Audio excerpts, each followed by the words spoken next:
day once again to all our listeners and viewers of this program across all NCN and DPI platforms as we commemorate the second year anniversary of the PPPC government. On this special focus panel discussion, we will have a series or a number of young people, youth advocates, change makers in our society. They're no strangers to any of you who might be viewing this program. At least you might know one person on this panel. So quickly, I would like to go through the members of this panel. Starting with my extreme right, we have Mr. Richard Rambaran. He is the Executive Director of the Georgetown Chamber of Commerce and Industry and also a lecturer and an entrepreneur.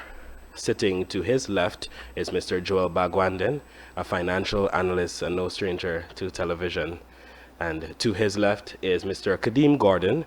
He is a youth activist with over 9 years of community civic engagement experience. So Kadeem is in a lot of youth spaces across Guyana.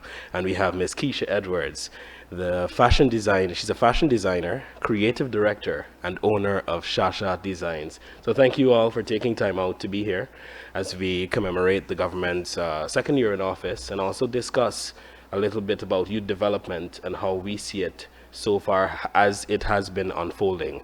So my first question basically will go across the room, but we will start with Richard. This one specifically speaks to the Presidential Youth Advisory Council that will be set up, the establishment of that, and how it is going to be aiding national transformation agenda. What is your perspective on the positioning of young people and youth issues under the PPPC administration, and really the general outlook or the national outlook of youth across this country? Thank you very much, Travis, and good afternoon, and thank you for having me on the panel. So the first thing I want to say is that though we may be speaking within the context of youth and youth development, the issues which face youth are unique to them in some way, but they are not divorced from the reality of the conditions of the country, the social conditions, the economic conditions, etc. And so I believe that the move to establish a youth advisory council, firstly, it's one that is unprecedented. We have not had this in the past in Guyana, and as such, we have not had a degree of emphasis being placed on young people. As you're aware, the majority of our population, young persons who are under the age of 40, and as such, we ought to ensure that we have sufficient institutions being designed for them. I see the Presidential Youth Advisory Council as being one step in that direction, though it will not be the only institution that will be required to drive youth and change within the environment and in a general sense development forward for young people. It is one key institution that will ensure that we begin on the path towards focusing on issues that are particularly impacting youth. So within that framework, I believe we are on the right path. I think that establishing the institution by which we can begin to dialogue on the issues, it's an instrumental step, because if one takes a macroscopic view of the society and the institutions that exist in the society, you don't particularly have any that come from the government side that are driven towards a particular focus on youth. So you do have the establishment of the Ministry of Culture, Youth and Sport, but that ministry obviously has a number of various parameters within which it operates, and they operate not in a mutually exclusive fashion. But I think that the establishment of such an institution actually gives you that laser focus on the issues that are particularly prevalent with youth. And because of the fact that we are headed in a particular direction over the long term, and we will have a certain degree of commonality, in the sense that we know that oil and gas will be present in the economy over the long term. We know that the concomitant industries to support the oil and gas sector will be present. We can generally see what some of the long-term structural issues are. I think that it is imperative that young persons are involved in that decision making over the time horizon.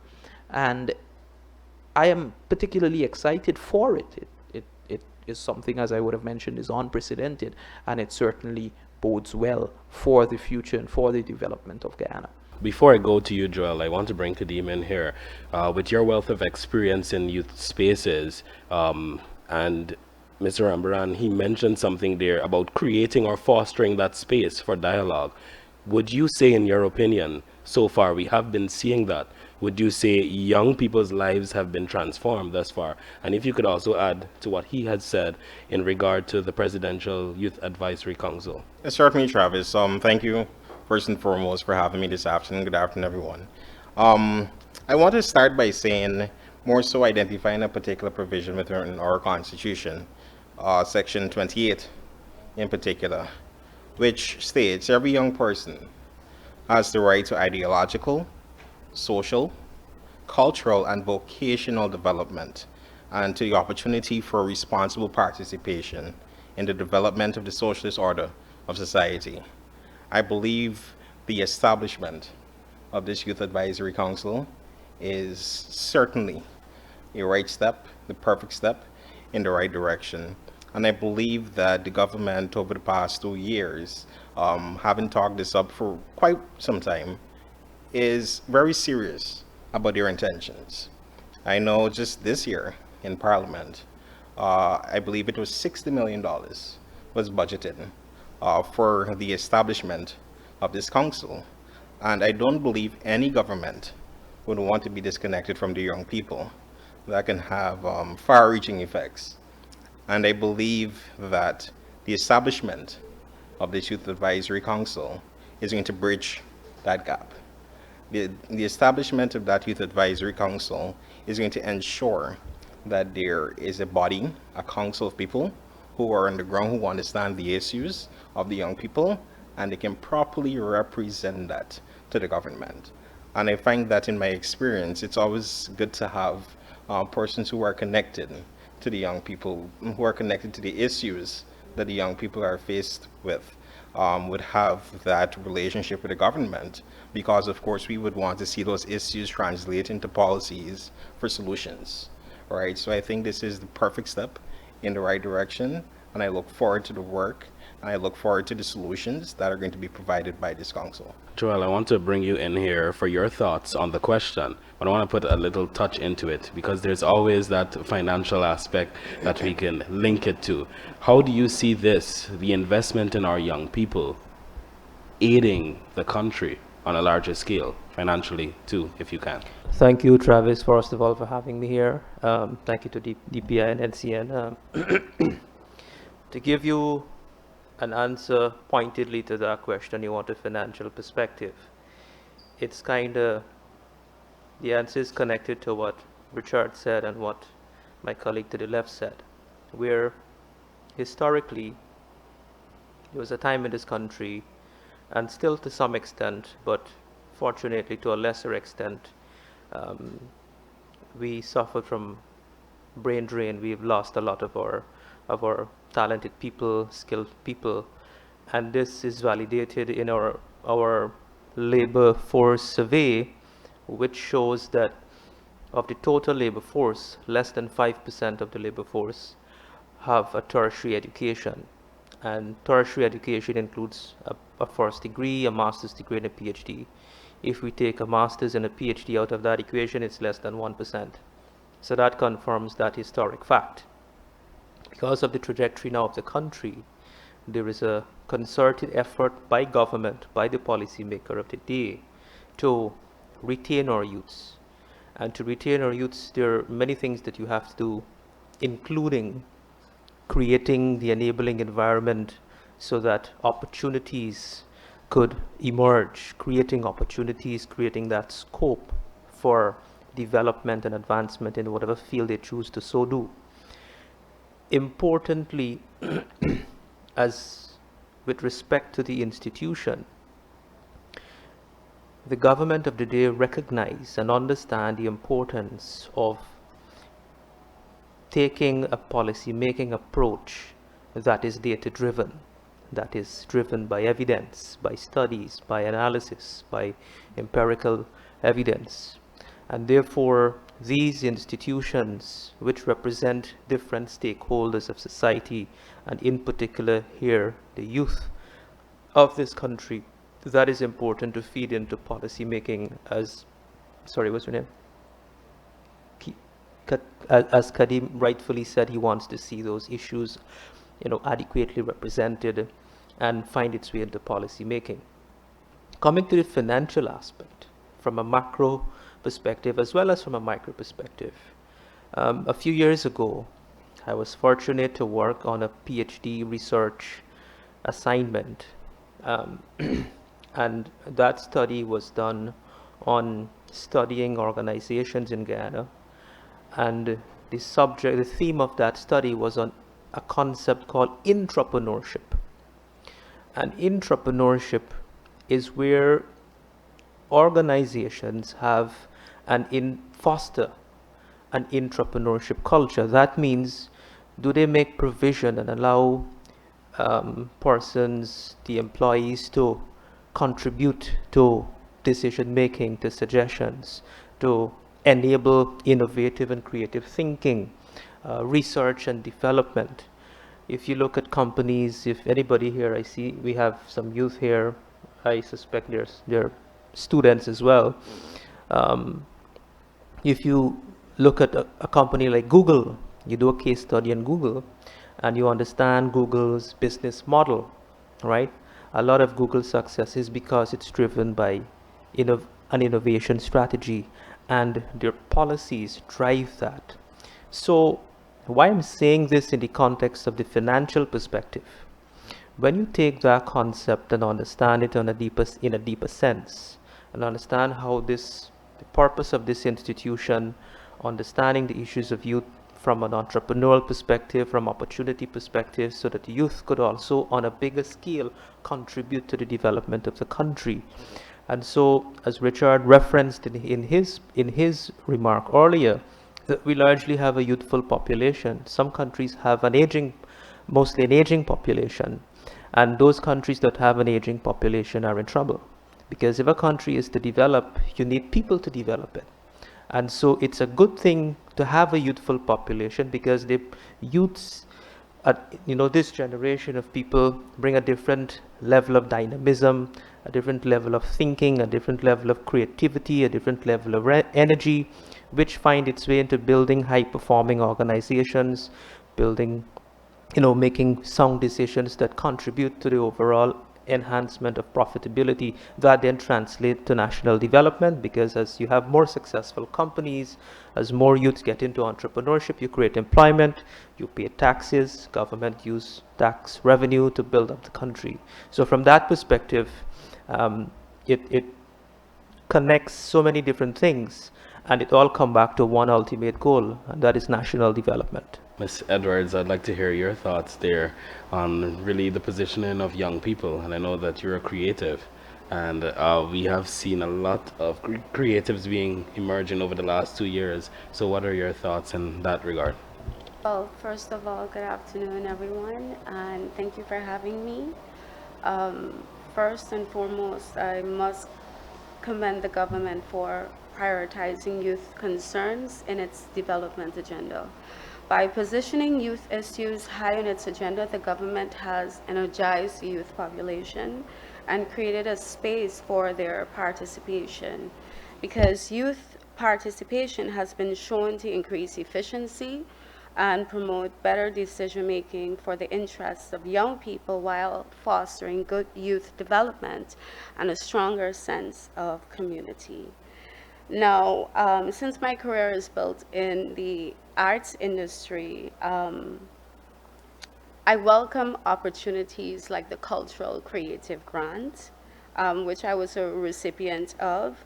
You know, grants like these provide a platform for business growth and income generation. And I believe that if we're to realize our true potential and grow our industries in a way that can contribute to Ghana's development holistically, other initiatives such as workshops should be continually hosted for artists in various categories. So it's basically, yes, we can give you this fish, you can eat, but how can you provide more for yourself as you go on? So the Cultural Creative Grant is an amazing, amazing initiative. It allowed for so many creatives across different fields to get this grant to promote their business for whether it was inventory, new machinery, hiring more people. It allowed for the creatives to do more. But one of the things that I've noticed for quite some time is that we don't necessarily push these unconventional career paths. You know, we have makeup artists, we have makeup artists, we have fashion designers, we have photographers, we have masseuses, we have so many people who are not stepping into the job market, who have the idea that, okay, I want to be a lawyer, I want to be a doctor. And I think more than anything else, for the past 2 years, we've been seeing a lot of entrepreneurs coming up, and they're all in the creative field. And yes, this grant is amazing, but we need to have some more workshops that would help train creatives so they could be better at what they do, so they can understand that, yes, this is a passion and you love it, but it's also a business, you know, and you need to earn from it. So you have to understand money management, how to manage your money. You have to understand taxation, NIS. So I believe that these grants, they're amazing, but you know, they should also be followed by these other things. And I think that's really investing in the youth, because we are the future. So I think the tomorrow would be so much better if like little things like these are put in place. Now, I'm not sure if these things are already being put in place, but from the creative aspect, for many years, the creatives, specifically fashion, they've always been left behind. And that's why, returning from Trinidad, where I got my degree in fashion design from, I was really excited to see a grant actually available for creatives. And I look forward to more initiatives like this coming from the Ministry of Youth, Culture and Sports. Travis, can I perhaps interject for just 30 seconds on a very important point that has been elicited by both Keisha as well as Joel. Innovation is an extraordinarily important part of development of a country, and young people generally tend to be high-spirited, driving innovation. They tend to be overall, you know, much more out-of-the-box thinkers than their older counterparts. That is not to say that older persons do not, but young persons tend to think in a much freer and unrestricted manner as a result of, you know, their life experiences, etc. That creative freedom exists. Now, Joel has mentioned an important point in the context of innovation being an important driver of economic growth by way of private sector development. That is an established and empirically proven fact. What Keisha has mentioned, however, is something which I believe within our country's development, we are on the path to paying more attention to it, and it is something that we cannot allow the opportunity to pass. It must be underscored. The creative industry is extraordinarily important for building a diversified economy. That is understood. It gives opportunity to persons who perhaps may not want to channel their talents into hard skills or technical subjects and fields, and they want to unleash their artistic component and their creative component. But where it becomes even more important, in my view, and this is along the line of sports, music, theater, culture, literature, fashion, etc., where it becomes even more important is the creation of a national identity. And that is an extraordinarily important point for Guyana, especially the juncture that we are at. You take a look at some of the events that we have. What are the components of these events that are uniquely or distinctly Guyanese? And those are the questions that I believe that as younger persons we ought to probe, and we ought to ensure that they are inserted into the landscape of national development if over the long-term horizon we are going to develop a unique Guyanese national identity. I just wanted to interject to put that point in because I believe it's something that cannot be understated in its importance. I'm glad that you mentioned that, Richard, because that was one of the things I noted while studying abroad, how rich the Trinidadian culture was and how they are proud to be Trinidadians and they believed in their culture. So when I got back and I saw the cultural creative grants available, I pushed forward my proposal titled Moonlight Stories Inspired by Guyanese Folklore, because I feel like the conversation of culture, our cultural identity, is being left behind, and I feel like you cannot have culture without having music, fashion, dance. You know, all these things are an amalgamation. They are joined together. They're intrinsically part of who we are as Guyanese. And I feel like if we're gonna have the conversation of development, we cannot have it without having that creative conversation. We cannot have our culture be left behind. Thank you both for that. And of course, it's a free-flowing conversation, so feel free to switch your mics on and, give your comments. But hearing all of you, there is one underlying thing that we need to continue to push: education and educating younger people, because we are, like you said, the future. But I want to add to that, we are the now too. And we are the yesterday and even the last year. So young people are here and we are going to make and change. Like I alluded earlier, that we are change makers, and everyone in this room should see themselves as that, a change maker. We are going to create a force, or we are a force to be reckoned with. But on the note of education, I want us to touch a little bit about some of the interventions the government has made over the past 2 years. We've seen the rollout of the Gold Scholarships.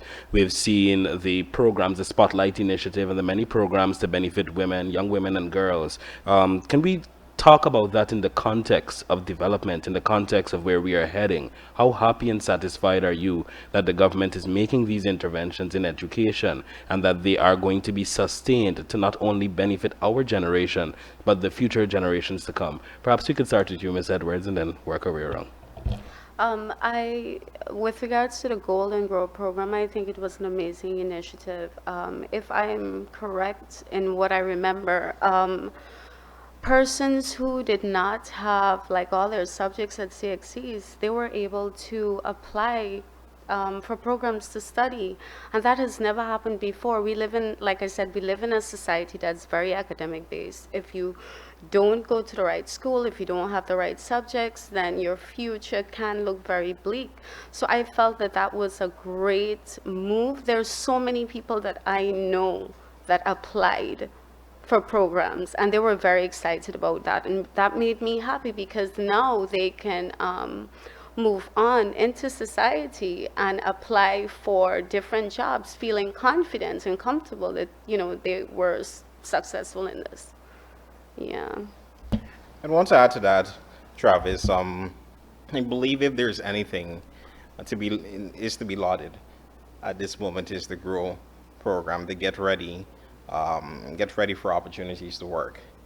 I know the government has touted this as a second chance for people who may not have had the opportunity during what we call CSEC or during CAPE or whatever it might be. And if you're to look at that program, it is a stepping stone. It is not just for a qualification in a GED or a Scottish qualification, but it's to get someone a certification that is going to be able to enable them to get and to qualify for tertiary education. That qualification is also going to be able to assist them in applying for jobs, because there are certain jobs with that they would now be qualifying for.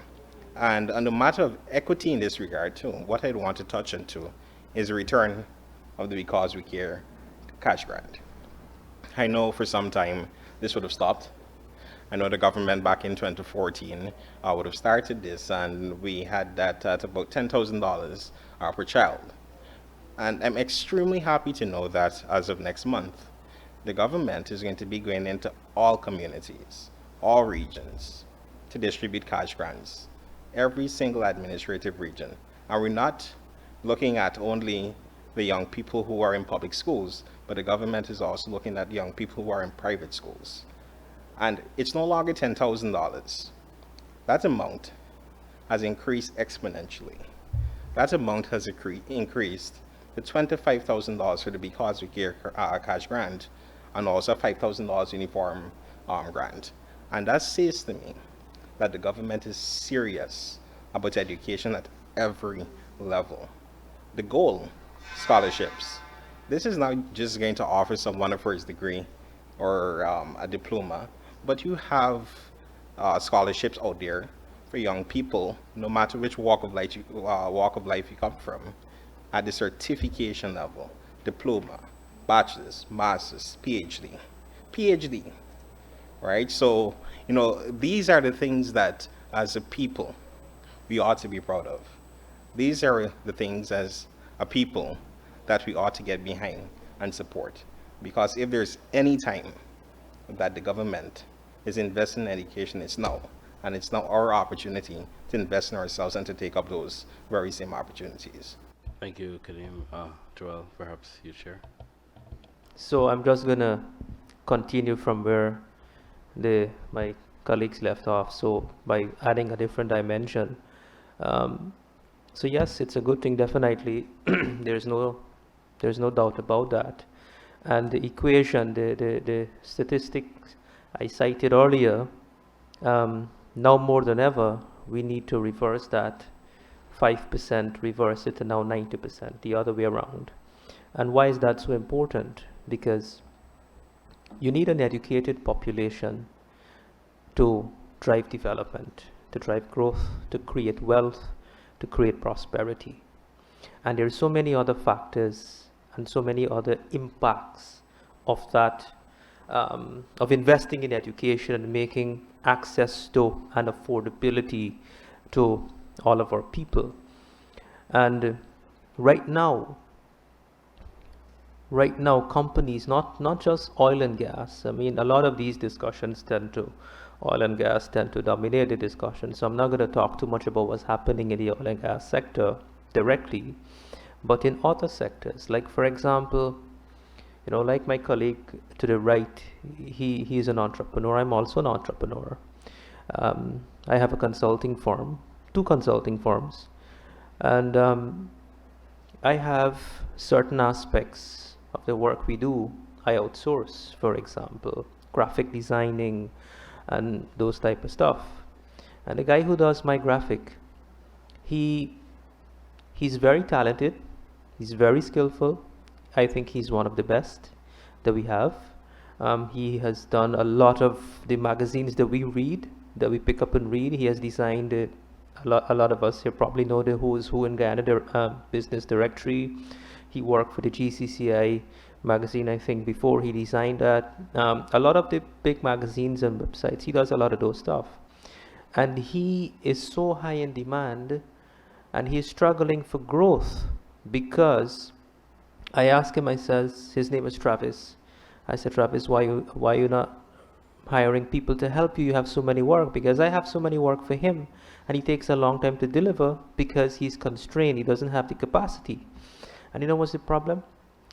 He has difficulty finding people with this skill. He has hired many people to work with him as his assistant, and they can't deliver at the quality and at the level.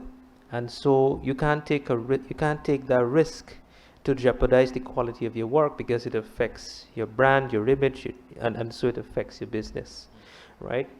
So, and then it takes time away from delivering to client to train and invest.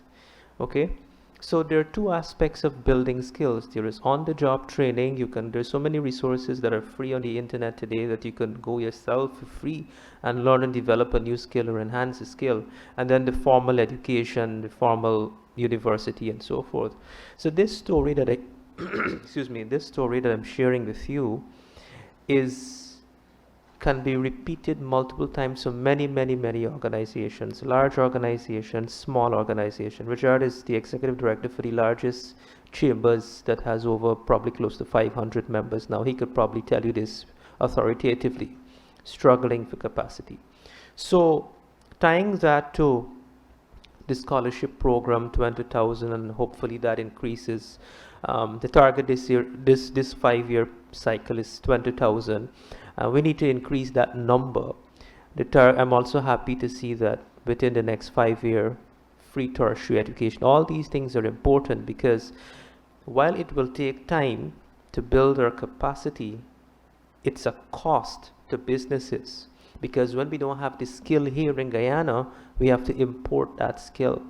So it will take time to invest and build the skills that we need for the future. Richard also has done, he's the authority to speak on the labor market. He did a study on our labor market. He could tell you what are the skills, and this is what our youth have to ask themselves now and find the answers. What are the in-demand skills for the future job market?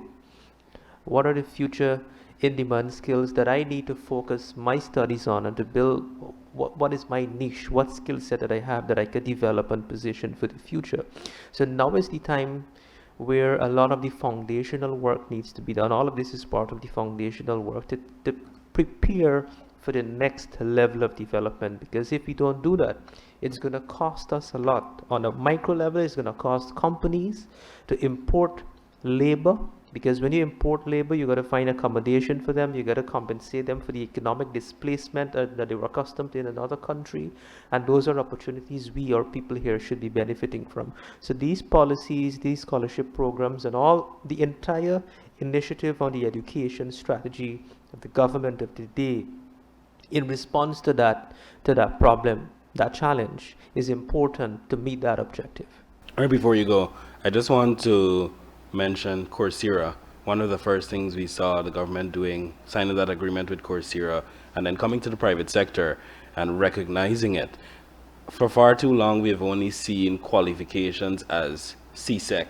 You have to have this amount of CSEC, and you have to have a university degree from the University of Guyana. But what we're seeing now is something widespread, something that is more accepted not only in public but private sector too. Can you also speak to that and how the private sector really views qualifications in the whole or education? Sure. Thank you very much, Travis. I'll in a very short missive, I'll attempt to touch on a number of important points that have been raised.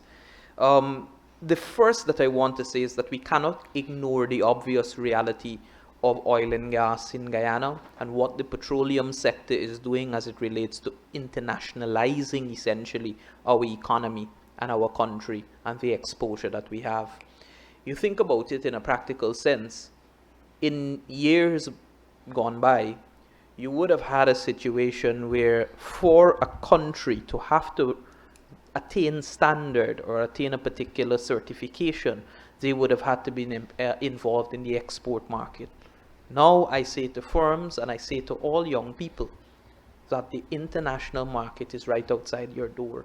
It is right outside your door because it is right there.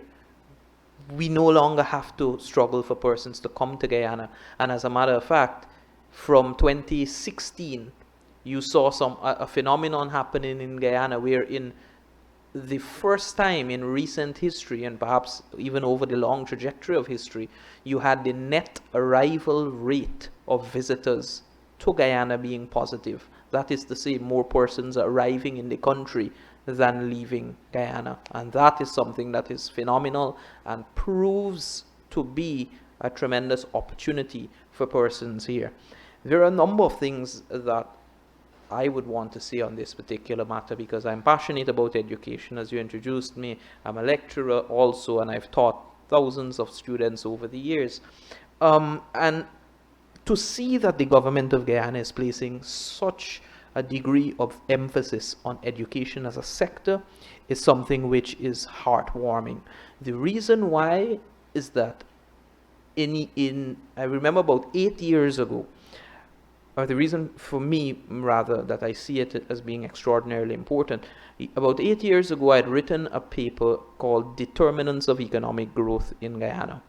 When I modeled economic growth and looked at the factors that drive our country's growth process forward, the most influential factor, by and far above anything else that we see, is that of the people of the country.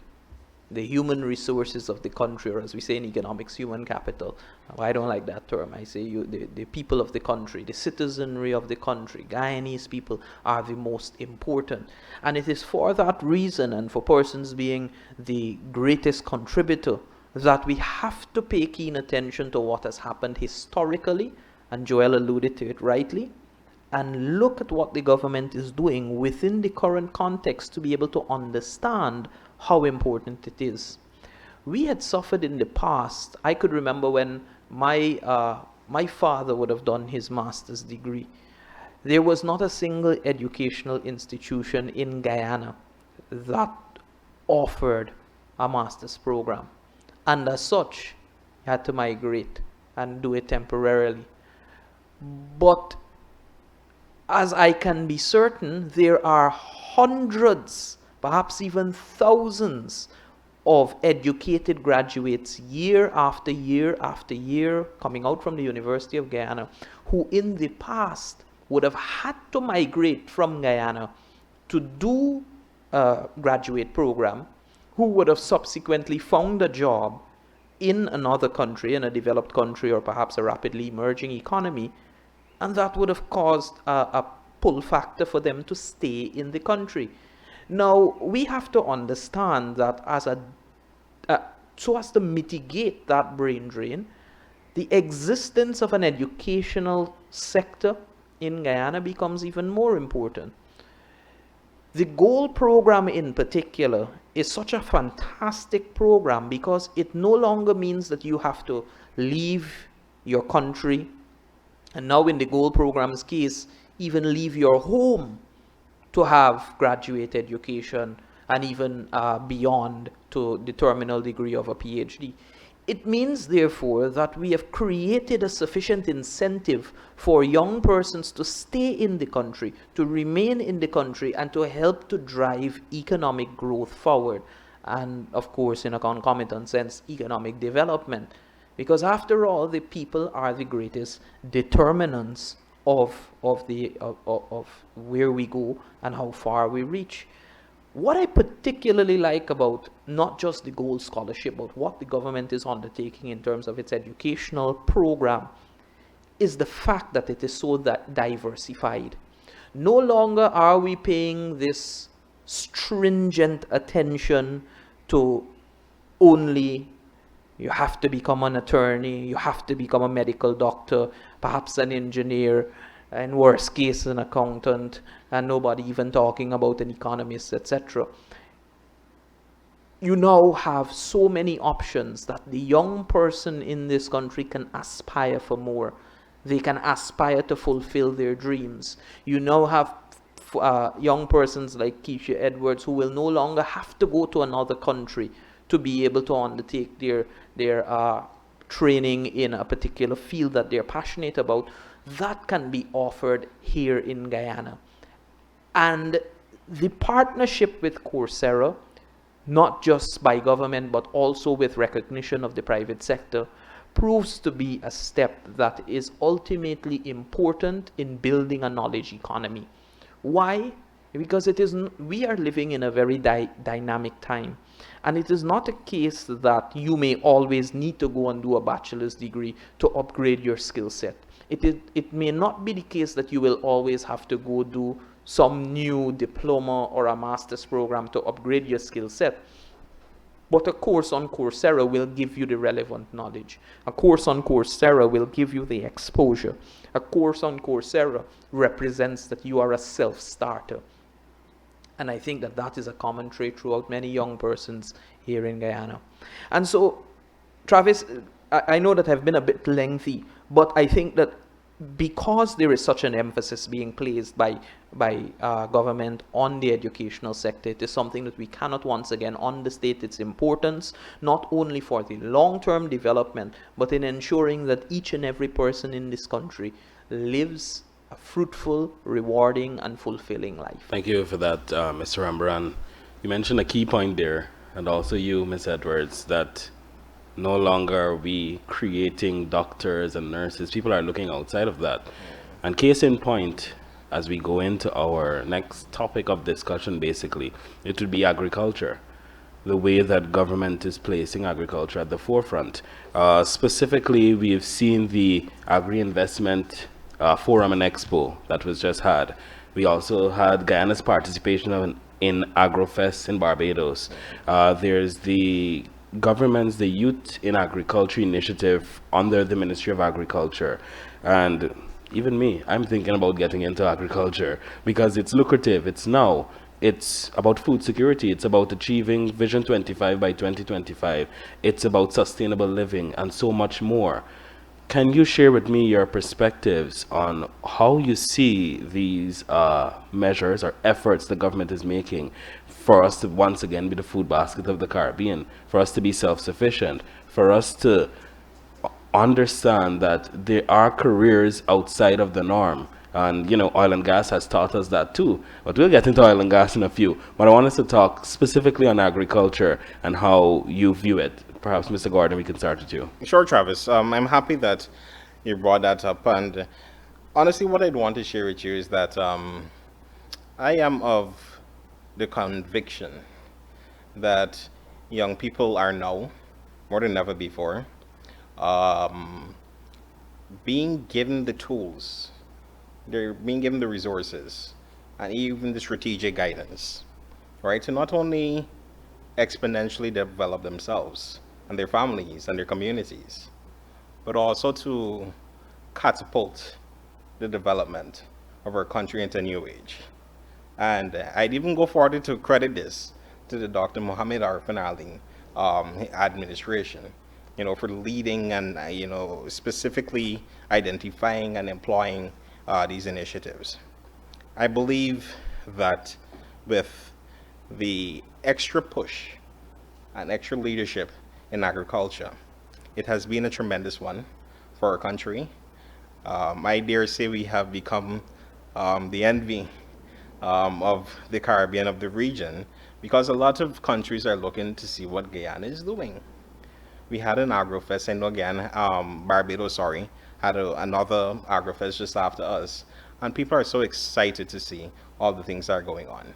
And it is of utmost importance to identify the fact as well that the government is tremendously investing in young people in agriculture.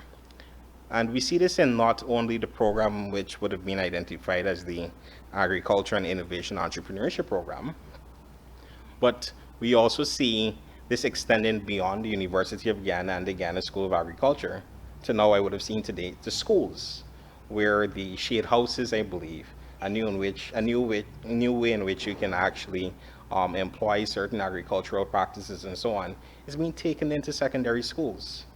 Now, this is going to give young people the opportunity to start learning new technology, start learning new industry standards, start learning new practices when it comes to agriculture. And let me just identify the fact as well that the government, since assuming office in 2020, has made it clear that entrepreneurship, whether it be in agriculture and any other sector, is extremely important to their agenda. No longer is a government saying to young people, oh, you have to go make plantain chips or do this, We're getting strategic guidance from this government.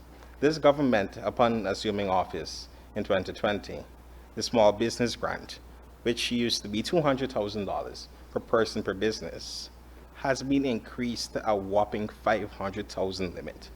$500,000, right? Now that gives persons the opportunity to not already expand or not to further expand what they already have, but young people to really take it out there.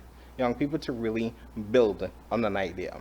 Because it's not just that $500,000 grant that they're getting, but it's also the training that the government is ensuring that comes with it.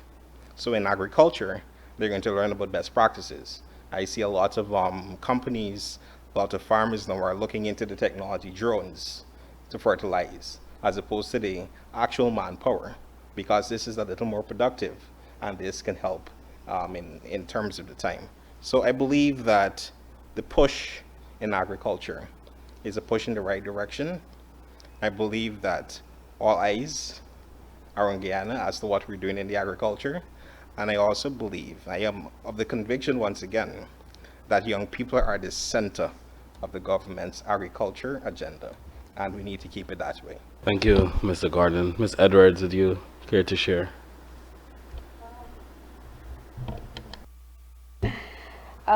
I want to say that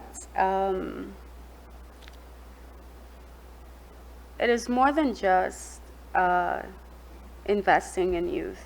Any investment must be sustainable, especially if we are to achieve sustainable development goal of zero hungry by 2030. Youth should be at the center of the discussion of how we can develop viable models that can work towards sustainability in all areas. In agriculture, the concept of sustainability is crucial to Guyana's potential for attaining food security and sustainable living.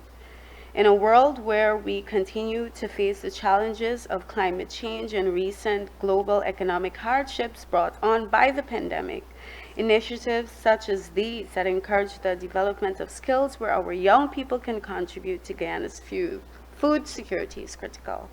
Our generation has proven to be more open to innovation than older generations. So finding new ways to execute agricultural processes could increase capital and stimulate economic growth. Now, from a creative perspective, I am looking for the moment in our history when the waste from agriculture, sugarcane, coconut, that we use it to create fabric. Sustainability, because fashion is one of the largest contributors to waste, and we're heading to going green and being better towards the environment. And Guyana, one of the major exportation products is coconut. The coconut fibers can be harvested to make fabrics. Pineapples could be harvested to make fabrics. Cotton can make fabric as well. So I'm waiting for that time in our history of our country when we do that. I think back in the days we did make cotton fabrics.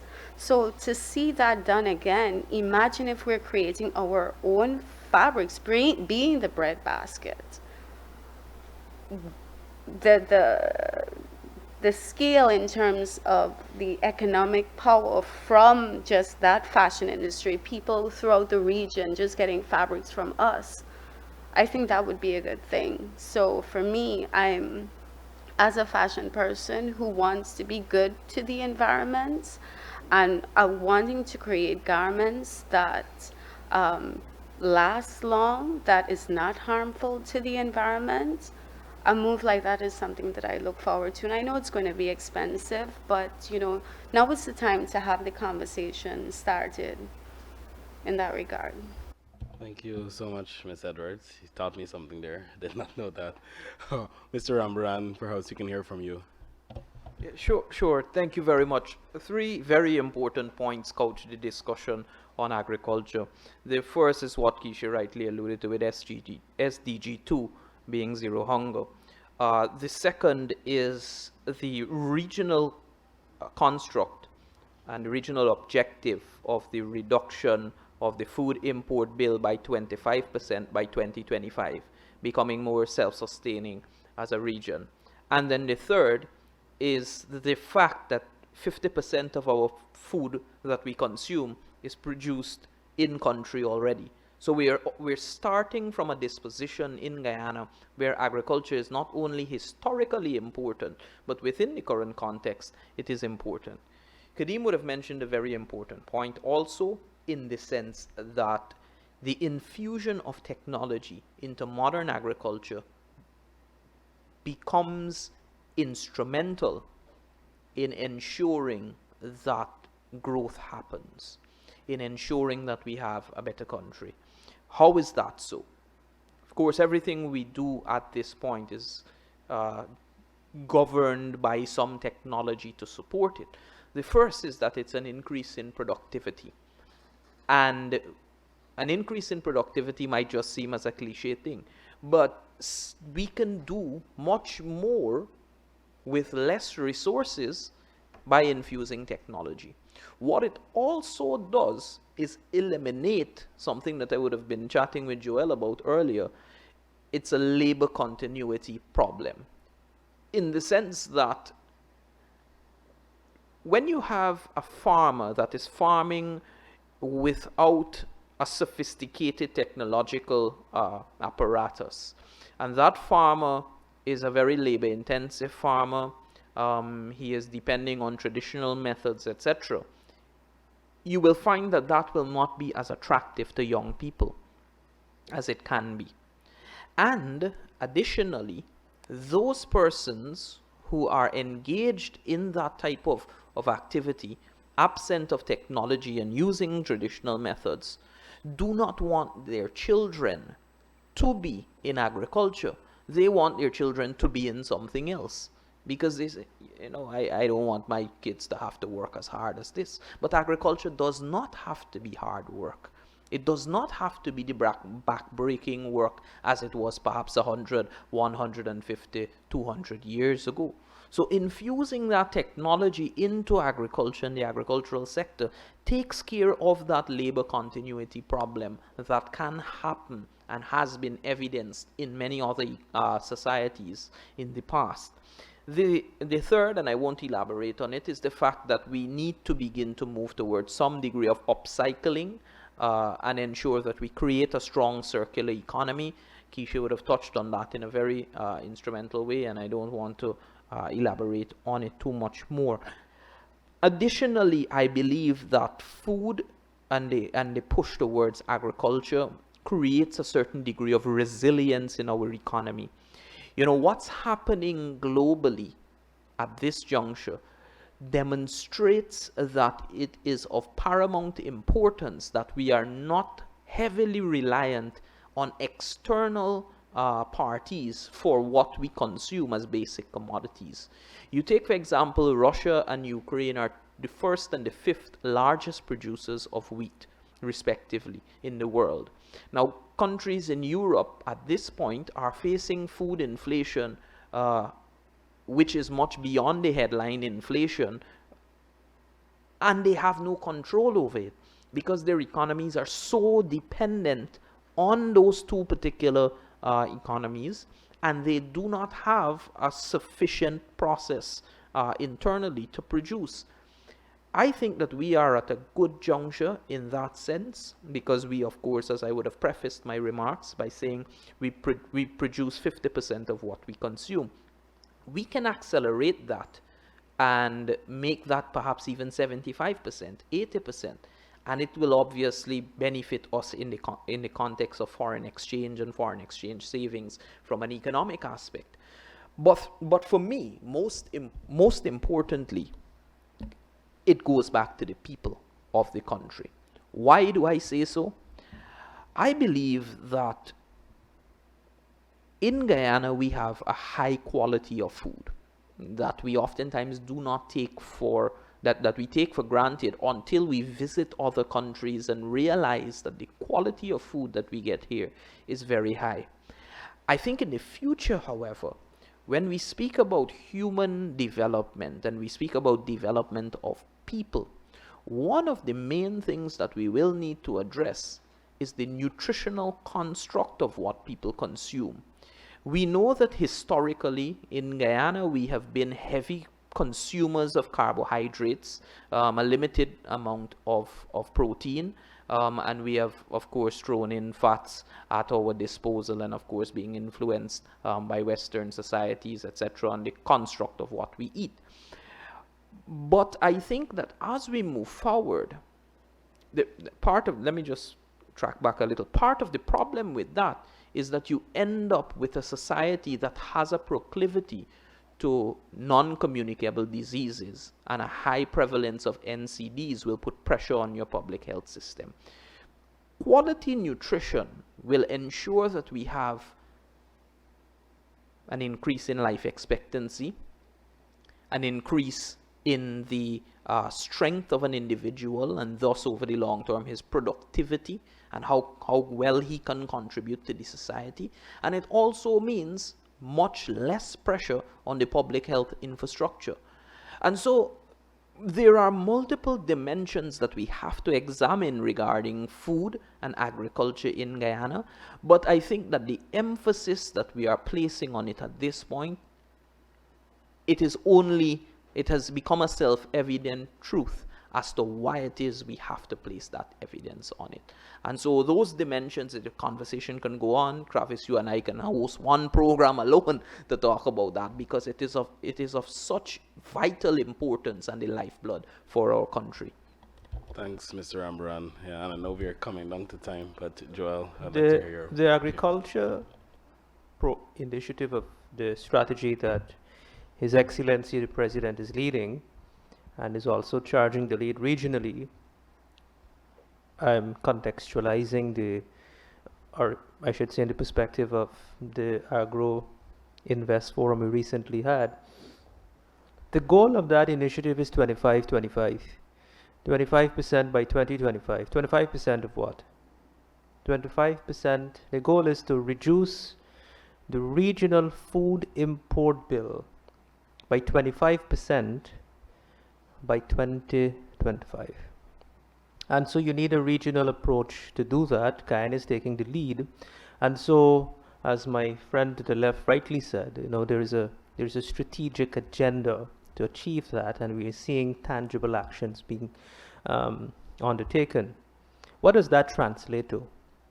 So the regional food import bill by 2025 is projected to reach $10 billion. That is greater than the size of this entire economy's GDP. Our GDP is about $8 billion. 25% of 10 billion by 2025 is 2.5 billion US. By 2025, our projected revenues from oil and royalty, profit oil and royalty, is 2 billion US. When the other Yellowtail, Payara, those projects come on stream, in addition to the current production of Liza 1 and Liza 2. So we are talking about a $2.5 billion US market by 2025 that we want to tap into, which is greater than the oil revenues that we will earn by 2025. More importantly to note is that agriculture is a sustainable industry. Oil wouldn't last forever. Oil production will come to an end. The lifespan for the industry is 30 to 50 years max. That will come to an end. All the wells will run dry at some point. And so people will continue to be on the planet. People continue to need food. So that is, in terms of the opportunity, the size of the opportunity. And so, as everybody else contributed on the panel, the government of the day is taking actionable steps to achieve that goal. There is the policy agenda.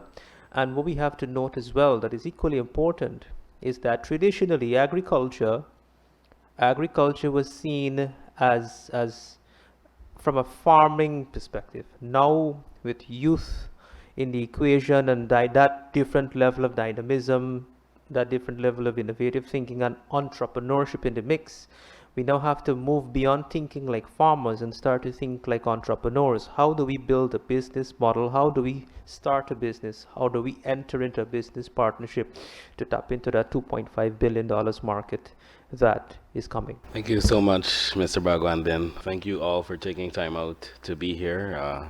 such a fruitful discussion that we had, and I definitely look forward to part two from each and every one of you. Your different perspectives on the various issues, I know, was very enlightening to me, and I hope that it was to our audience too. And thank you to you who would have been listening and viewing this program. I was your host, Travis Bruce, as we are recording the PPPC government's second year in office on this special discussion with young people across the country. Thanks for joining us.